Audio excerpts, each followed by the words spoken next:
luz check engine de tu vehículo está encendida? Podemos ayudarte con O'Reilly Veriscan. Es gratis y provee un informe con soluciones basadas en más de 650 millones de escaneos verificados por técnicos maestros certificados ASE. Y si necesitas ayuda, podemos recomendarte un taller. Pregunta por O'Reilly Veriscan. O'Reilly Auto Parts. Bienvenidos a Sonidos de Psicología, el podcast del Colegio Oficial de la Psicología de Madrid. Un espacio para entender la psicología y el mundo que nos rodea. Hoy hablemos de suicidio. Hola, antes de meterme de lleno en el tema de mi podcast, quisiera agradecer a todas las personas, profesionales o no, el interés mostrado por un tema tan complejo y tan poco visibilizado como es el fenómeno del suicidio. Mi nombre es Esther González, soy psicóloga clínica vía PIR y llevo algo más de 20 años atendiendo, entre otras, a personas con ideación o tentativas de suicidio, así como a personas en duelo por suicidio. Actualmente trabajo como psicóloga clínica en la sanidad pública, donde además soy supervisora de los residentes de psicología, PIRES, en su rotación por consultas externas. La experiencia acumulada en este ámbito, así como el contacto estrecho con profesionales en formación, me han hecho tomar conciencia de dos cosas: lo poco que se conoce y se habla sobre la conducta suicida y su abordaje dentro de nuestra propia profesión, y la escasez de recursos de calidad a disposición de los profesionales para formarse y lograr una adecuada pericia clínica en este campo. Es por ello que he querido dedicar mi podcast a un tema que espero resulte de especial interés para las y los profesionales de la psicología que atiendan a personas afectadas por el complejo fenómeno de la conducta suicida. Este tema no es otro que el papel que puede jugar la supervisión como medio para alcanzar la excelencia en la práctica clínica. Por tanto, con este podcast, mi objetivo no es otro que fomentar la reflexión y poner en valor la importancia de la supervisión como medio de mejorar nuestra práctica profesional y poder ofrecer una atención de calidad a quienes nos consultan, a la par que nos cuidamos como profesionales y, por qué no, también como personas. Para irnos adentrando juntos en el tema que nos ocupará los próximos minutos, es de especial relevancia destacar dos aspectos. El primero, que la supervisión clínica es una herramienta potentísima para mejorar nuestra pericia como profesionales de la psicología, sea cual sea el ámbito profesional y el colectivo de personas con el que desarrollemos nuestra labor. Y en segundo lugar, y más importante si cabe, señalar que es un error pensar que la necesidad de supervisar nuestra labor con profesionales expertos se limita al inicio de nuestra andadura profesional cuando apenas contamos con experiencia, sino que es fundamental mantener siempre una actitud crítica hacia nuestro desempeño y tratar de descubrir y corregir qué falla cuando un proceso terapéutico no avanza en la dirección deseada. Esto implica estar atentos a nuestros propios puntos ciegos como profesionales, bien sea que determinado perfil de pacientes nos resulta de difícil manejo, que haya herramientas o modelos de trabajo con los que no nos sentimos habilidosos, etc. Y que desde esa toma de conciencia busquemos asesoramiento y supervisión con profesionales con experiencia probada en aquellas áreas o ámbitos en los que consideremos que necesitamos seguir mejorando.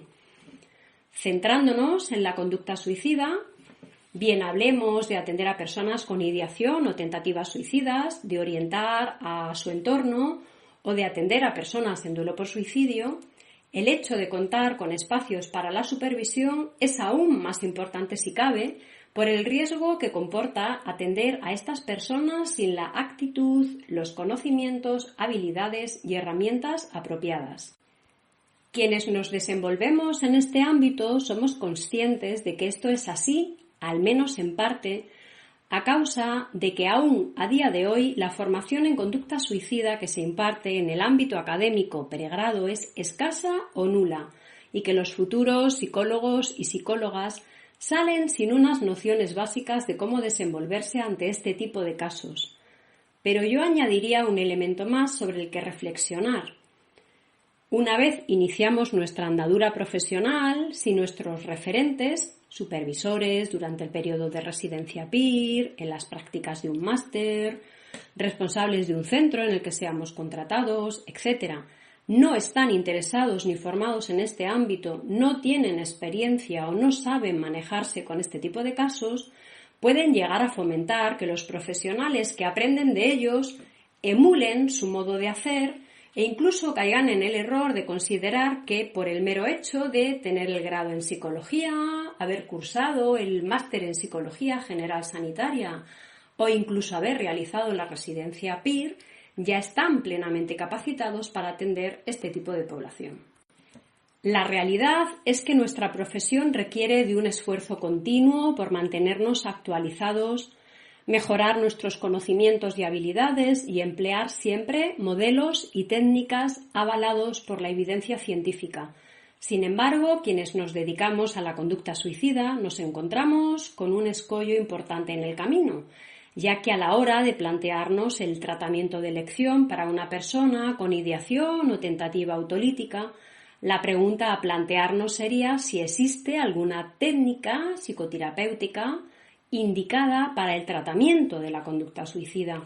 Y desgraciadamente la respuesta a esta pregunta es un no rotundo. No existe un tratamiento específico para la suicidabilidad, sino que se debe poner el foco en abordar la psicopatología que pudiera haber de base, así como en los elementos contextuales y circunstancias particulares en las que esté inmersa la persona y que afectan a la vivencia subjetiva de lo que le acontece.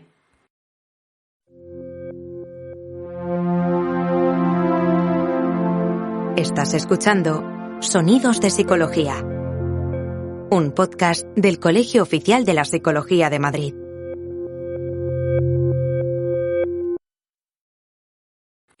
El tratamiento de elección debería responder, por tanto, a lo que acabamos de mencionar. En este sentido, aunque en la actualidad podemos llegar a contar más de 500 tipos diferentes de psicoterapia, solo unos cuantos tratamientos psicológicos han demostrado su efectividad para disminuir el riesgo de conducta suicida.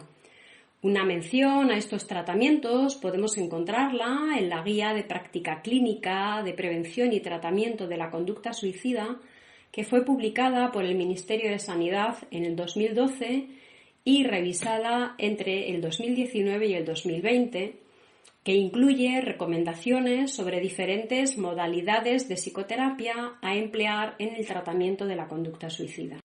Sin embargo, la cuestión no es tan sencilla como seguir las recomendaciones de una guía. Si fuera así, yo no os estaría hablando de la importancia de la supervisión. Y es que la propia Guía de Práctica Clínica mencionada, en su resumen de la evidencia sobre la eficacia de las terapias más recomendadas, reconoce que la existencia de factores comunes a todos los tratamientos psicológicos afecta a los resultados, lo que nos induce a pensar que hay elementos más importantes que la terapia de elección. En este sentido, me parece necesario recalcar que lo que conocemos como práctica basada en la evidencia fue definida por la APA como un concepto que se sustenta sobre 3 pilares: las mejores evidencias científicas disponibles, es decir, lo que venimos denominando tratamientos empíricamente validados, la pericia clínica y la consideración de las características, cultura y preferencias del paciente. Sin embargo, entre parte de nuestra profesión existe la concepción errónea de entender como una misma cosa los tratamientos empíricamente validados y la práctica basada en la evidencia, no teniendo apenas en cuenta los otros 2 pilares a pesar de haber demostrado tener mayor influencia en los resultados. Así, la misma APA indica que los resultados del tratamiento se ven más influidos por ciertas características del paciente, así como por factores asociados al contexto y al profesional clínico, que por el diagnóstico o por el modelo específico de tratamiento. De hecho, Ya en el año 1992, Lambert, en su estudio sobre la influencia que ejercían diferentes variables en los resultados de la terapia, halló que las técnicas específicas solo explicaban el 15% de los resultados, exactamente el mismo porcentaje que el efecto placebo, mientras que los factores comunes de la psicoterapia explicarían el 30%. Es más, estudios posteriores, como el de Wampole e Imel de 2015, señalaron que solo el 1% de resultados de la terapia se podían atribuir al modelo específico aplicado. Por tanto, la evidencia científica no justifica privilegiar un tipo de tratamiento concreto sobre otras variables que han demostrado ser más relevantes. Quisiera, por tanto, detenerme un momento en el papel que desempeña él o la profesional de la psicología y su pericia clínica en el curso de los procesos psicoterapéuticos. Algunas de las cualidades y conductas relacionadas con la eficiencia del terapeuta citadas en diferentes estudios incluyen, entre otras, la flexibilidad, la motivación, tener sentimiento de competencia profesional y un buen equilibrio emocional y, por supuesto, el conocimiento de sí mismo. Algo en lo que la supervisión y la propia terapia personal pueden jugar un papel fundamental. Estas investigaciones indican claramente que las actitudes y destrezas del terapeuta son importantes determinantes del resultado de la terapia. El terapeuta más efectivo es, por tanto, aquel capaz de integrar sus aspectos personales y de conocimiento, es decir, el que logra el equilibrio entre sus competencias interpersonales y técnicas. Aquí entran en juego los conceptos de práctica deliberada y, por supuesto, la necesidad de supervisar dicha práctica con profesionales expertos, con el fin de corregir errores, mejorar competencias, etc. En las últimas décadas, las investigaciones científicas han desvelado que los profesionales considerados excepcionales no nacen, sino que se construyen a sí mismos a través de la práctica deliberada. Este concepto de práctica deliberada se lo debemos al psicólogo sueco Anders Ericsson, que lo acuñó investigando cómo las personas se convierten en expertas y desmanteló el mito de que los expertos en una práctica o profesión concretas cuentan con talentos innatos. Este psicólogo descubrió que estas personas alcanzan su máximo rendimiento practicando de una determinada manera, consistente en hacer un esfuerzo deliberado para convertirse en experto o experta. Este esfuerzo se caracteriza fundamentalmente por desmenuzar las habilidades requeridas en partes más pequeñas y practicar estas partes en repetidas ocasiones. Entre práctica y práctica, estos profesionales se supervisan, obtienen feedback y reflexionan sobre su propio rendimiento, lo que les guía en su práctica clínica en siguientes ocasiones. El trabajo de Ericsson nos ha ayudado, por tanto, a comprender el hecho de que solo la práctica deliberada y una adecuada supervisión profesional pueden conducir a la pericia clínica o expertía profesional. La clave de todo esto está en la palabra deliberada, pues no se trata tan solo de practicar, no es cuestión de echarle horas, sino que se trata de practicar de forma concienzuda, analizando qué partes hacemos bien y cuáles mal, y poniendo el énfasis en cambiar lo que hacemos mal, así como buscar pequeños detalles que nos permitan mejorar incluso lo que ya hacemos bien.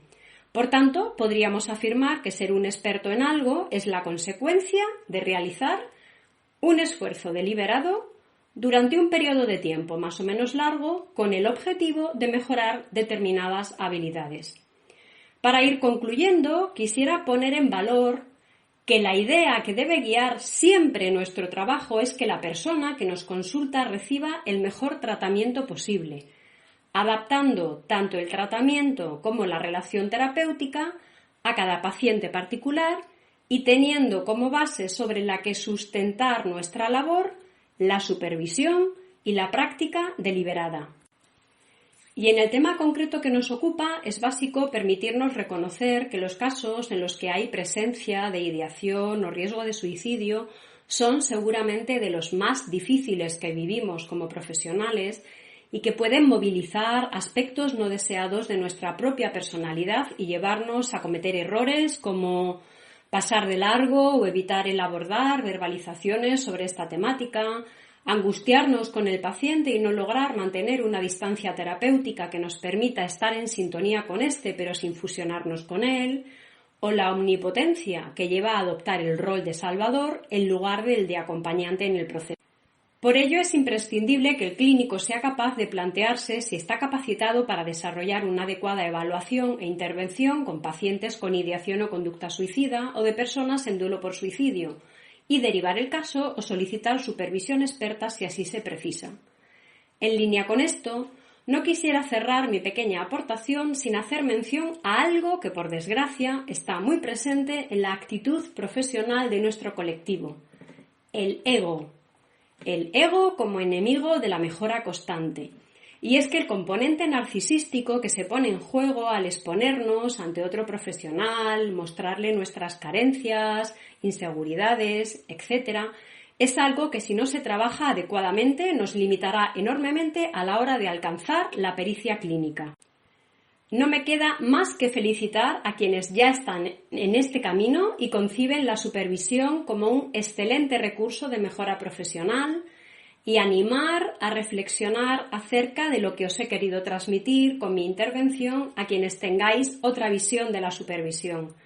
Por último, agradecer al Colegio de la Psicología de Madrid el desarrollo de iniciativas de este tipo, tan necesarias para romper con el silencio, el tabú y el estigma que rodea todo lo relacionado con el tema del suicidio. Solo espero que esta pequeña exposición os haya resultado de interés y haya servido para fomentar la reflexión y la autocrítica entre quienes conformamos el colectivo de la psicología. Esperamos que hayas disfrutado de nuestro podcast. Puedes acceder a todos los contenidos a través de iVoox, Spotify, Apple Podcast, Google Podcast, canal YouTube y en la web del Colegio Oficial de la Psicología de Madrid. Te esperamos en el próximo episodio de Sonidos de Psicología. ¿La luz check engine de tu vehículo está encendida? Podemos ayudarte con O'Reilly Veriscan. Es gratis y provee un informe con soluciones basadas en más de 650 millones de escaneos verificados por técnicos maestros certificados ASE. Y si necesitas ayuda, podemos recomendarte un taller. Pregunta por O'Reilly Veriscan. O'Reilly Auto Parts.